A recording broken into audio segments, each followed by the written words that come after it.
வணக்கம். குரு வக்ர பலன்கள் 2024 முதல் 2025 வரை.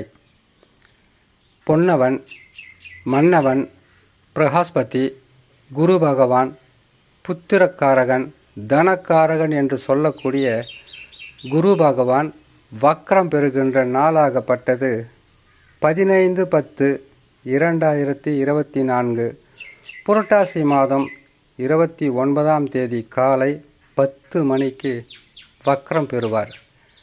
குரு பகவான் வக்ரம் பெற்றால் ஏற்கனவே நல்லது நடந்து கொண்டு இருந்த ராசிகளுக்கு கெடு பலன்களாகவும், கெடு பலன்களை கொடுத்து கொண்டிருந்த சில ராசிகளுக்கு நற்பலன்களும் கட்டாயமாக தருவார். குரு பகவான் நற்பலன்கள், கெடு பலன்கள் தவறான இடத்தில் அமரும்போது தவறான பலன்களும், சுபத்தன்மை வாழ்ந்த இடத்தில் அமரும்போது சுபத்தன்மை வாழ்ந்த கிரகமாகவே இருப்பார். குரு பகவானை பொறுத்த வரையில் நல்ல இடம் என்று சொல்லுவது ராசிக்கு 2ஆம் இடம், ராசிக்கு 5ஆம் இடம், ராசிக்கு 7ஆம் இடம், ராசிக்கு 9ஆம் இடம், 11ஆம் இடம்.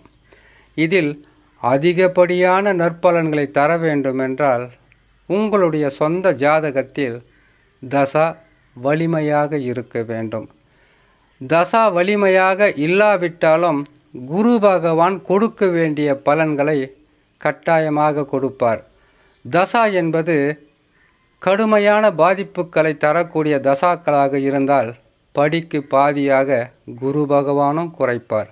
காரணம், தசா என்பது உங்களுடைய வாழ்க்கையில் நீங்களாக செய்து வெற்றி பெறுவதோ தோல்வி பெறுவதோ அதற்கு வழிகாட்டுவது, அதற்காக உங்களை தயார் செய்வது தான் தசா. இதில் குரு பயிற்சி, சனி பயிற்சி, ராகு கேது பயிற்சி, இந்த பயிற்சி காலங்கள் பாதகமாக அமைந்தாலும் உங்களை காப்பாற்றுவது தசா மட்டும்தான். சாதகமாக அமர்ந்து விட்டால் மிகவும் நற்பலன்கள் என்பது குறையாமல் அதிகப்படியாக கொடுக்கின்ற கிரகங்களாகவே மாறிவிடும். இப்போ புரிஞ்சிருக்கும், ஒரே ராசியில் பிறந்தவங்களுக்கு ஒருத்தருக்கு நற்பலன்கள் நடந்து கொண்டிருக்கும், இன்னொருத்தருக்கு கெடு பலன்கள் நடந்து கொண்டிருக்கும். 9 கிரகங்களும் அவர்கள் அமர்ந்த இடத்திற்கு தக்கவாறு நற்பலன்களோ தீய பலன்களோ கொடுக்க தயாராகி விடுவார்கள். இதை தடுக்கவோ அல்லது அவர்களை மாற்றி அமைக்கின்ற சக்தி நமக்கு கிடையாது. ஒருவருடைய ஜாதகத்தில் தசா கிரகங்கள் எந்த நிலையில் அமர்ந்திருக்கிறதோ அதை வைத்துத்தான் அவர்கள் வாழ்க்கையில் முன்னேற்றம் அடைவார்களா அல்லது பின்னடைவை தொடர்வார்களா என்பது நமக்கு தெள்ள தெளிவாக தெரியும். இந்த வகையில் குரு பகவானை பொறுத்தவரையில் புரட்டாசி மாதம் 29ஆம் தேதி காலை 10 மணிக்கு வக்ரம் பெற்றால் 11/2/2025 தை மாதம் 29ஆம் தேதி செவ்வாய்க்கிழமை காலை 10 மணிக்கு வக்ர நிவர்த்தி பெறுவார். வக்ர நிவர்த்தி பெறுவதற்கும் அவர் வக்ரம் பெறுவதற்கும் 150 நாட்கள் வக்ரத்தில் இருப்பார். இந்த வக்ரகதியில் இருக்கும்போது மேச முதல் மீன வரையில் உள்ள 12 ராசிக்காரர்களுக்கும் பலன்கள் எப்படி இருக்கும் என்பதை சிறு விளக்கமாகவே பார்த்து விடலாம். முதலில் மேசராசி. மேசராசிக்காரர்களுக்கு இப்பொழுது 2ஆம் இடத்தில் குரு பகவான் அமர்ந்திருக்கிறார். அடுத்ததாக வக்ரம் பெற்றால் பாதகத்தை தந்து விடுவாரா? தரமாட்டார். காரணம், வக்ரம் பெற்றாலும் ராகு கேது சனி பகவான் பலமாக இருப்பதினால் வக்ரம் பெறும்போது பாதகம் பெரிதளவு இருக்காது, சாதக பலன்களாகவே இருக்கும். வக்ரம் என்னன்னு ஏற்கனவே உங்களுக்கு ஒவ்வொரு பதிவிலும் சொல்லியிருக்கேன்.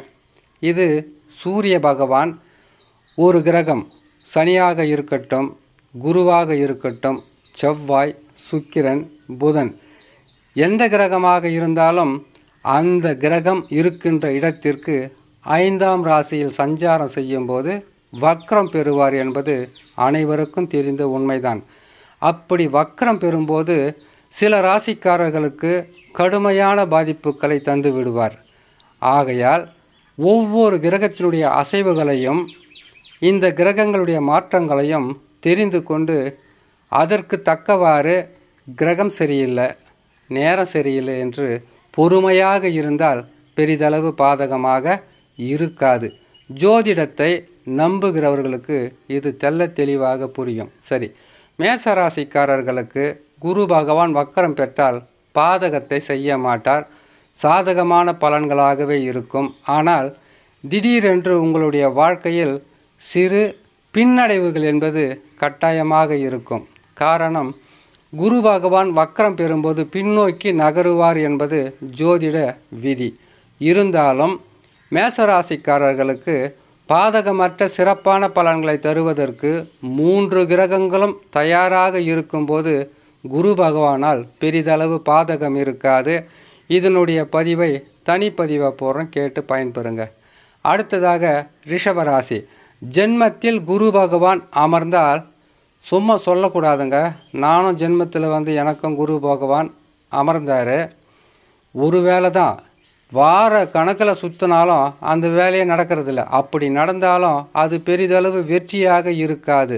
காரணம், ஜென்மத்தில் குரு பகவான் அமர்ந்தாலே எந்த வேலையாக இருந்தாலும் அதில் கடுமையான உழைப்பு இருக்கும், அதிகப்படியான அலைச்சல் இருக்கும், மன உளைச்சல் இருக்கும், குடும்பத்தில் சந்தோஷம் இருக்காது.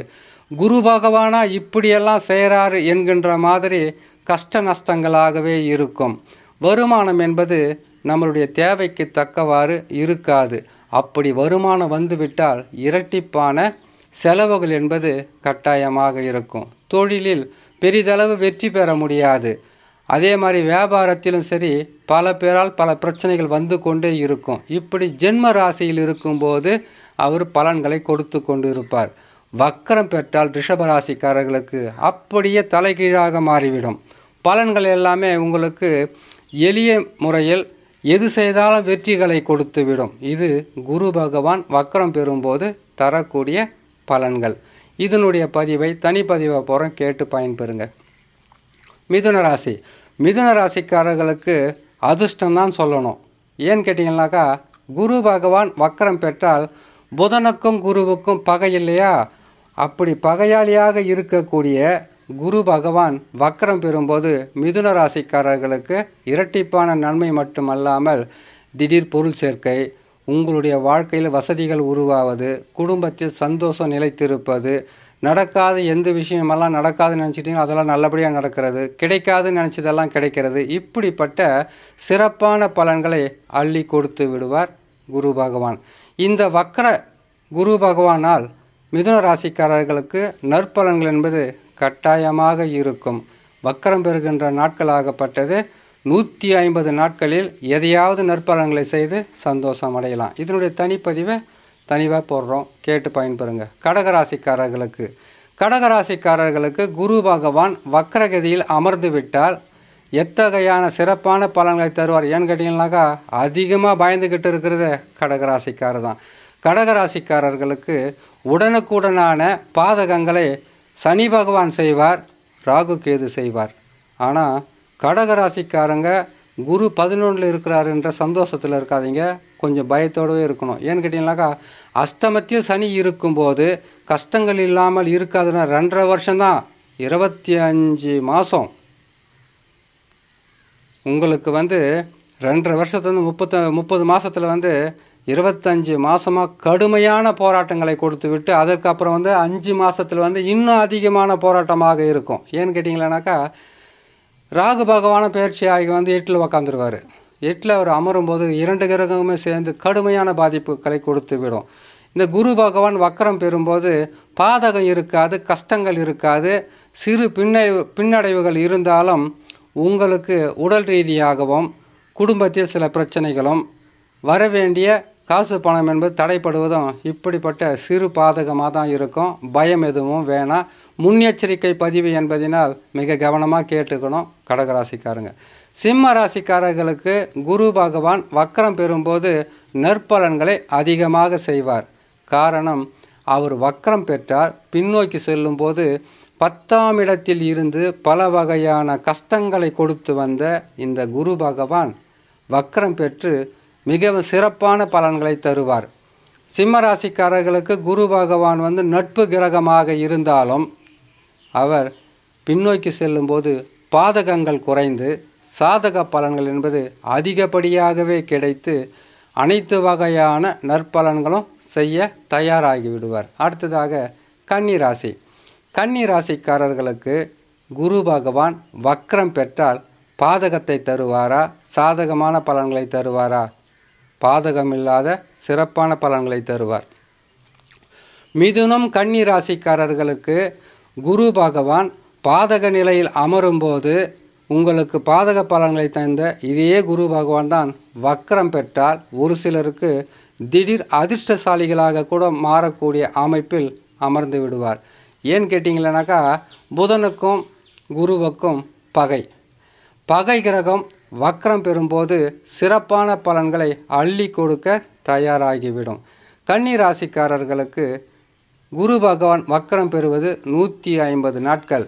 குரு பகவான் பெயர்ச்சியாகி 9ஆம் இடத்தில் அமர்ந்தும் உங்களுக்கு சிறப்பான பலன்களை தராமல் இருந்தால், நற்பலன்களை அள்ளி கொடுக்காமல் இருந்தால், அவர் வக்ரம் பெறும்போது அதிகப்படியான நற்பலன்களை தருவதற்குண்டான வாய்ப்புகள் கட்டாயமாக இருக்கும்.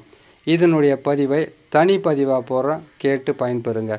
ஒவ்வொரு ராசிக்காரர்களுக்கும் குரு பெயர்ச்சி, குரு வக்ர பயிற்சி, சனி பயிற்சி, சனி வக்ர பயிற்சி, மற்ற கிரகங்கள் எந்தெந்த நிலைகள் இருக்கிறது என்பதை அவ்வப்போது உங்களுக்கு முன்னெச்சரிக்கை பதிவாகவும் ஆறுதல் பதிவாகவும் உங்களுக்கு வெற்றி பெறுவதற்குண்டான வாய்ப்புகள் இருக்கின்ற பதிவாகவும் சொல்லப்படும். கேட்டு பயன்பெறலாம். நான் இன்னொரு பதிவில் உங்களை சந்திக்கிறேன். நன்றி, வணக்கம்.